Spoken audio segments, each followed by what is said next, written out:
The VIX index has been pretty low in the month of August, and I believe it will be edging higher over the next couple of months, as we have a couple of factors that will deviate somewhat from what we have been used to in the past couple of months. So we have inflation probably going higher over the next couple of months. We have leading indicators going higher over the next 6 to 12 months. And we have rate decision either in September and or December from the FOMC.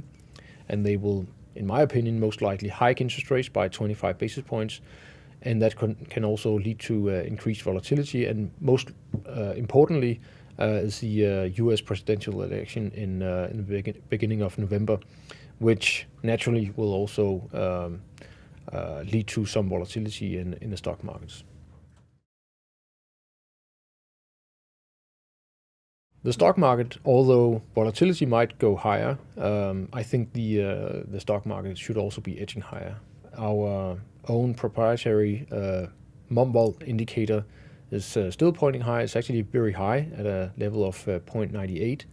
And traditionally, when it's had values between 0.9 and 1, and 1 is the highest it can go, we've had in the subsequent month, 77% of those months are positive, and the average return in those months has been more than 2%. So I think the month of September should be good, and I think that will most likely also be the case for October. Although, as I said, volatility might be increasing.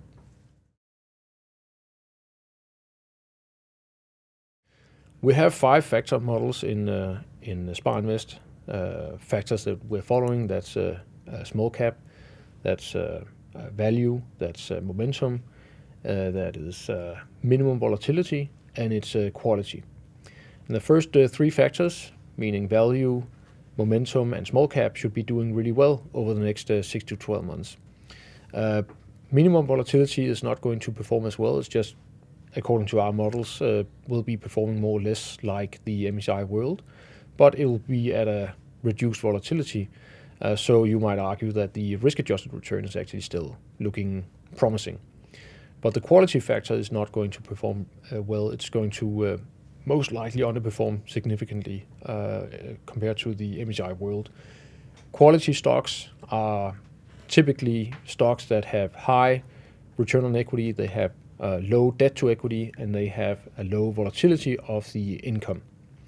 And if you look at it, there's actually the price is not a component in either of these variables. So you can actually have quality stocks being quite expensive. And that is the case. They have now become quite expensive. That is the primary reason for them to be underperforming the MSCI World going forward.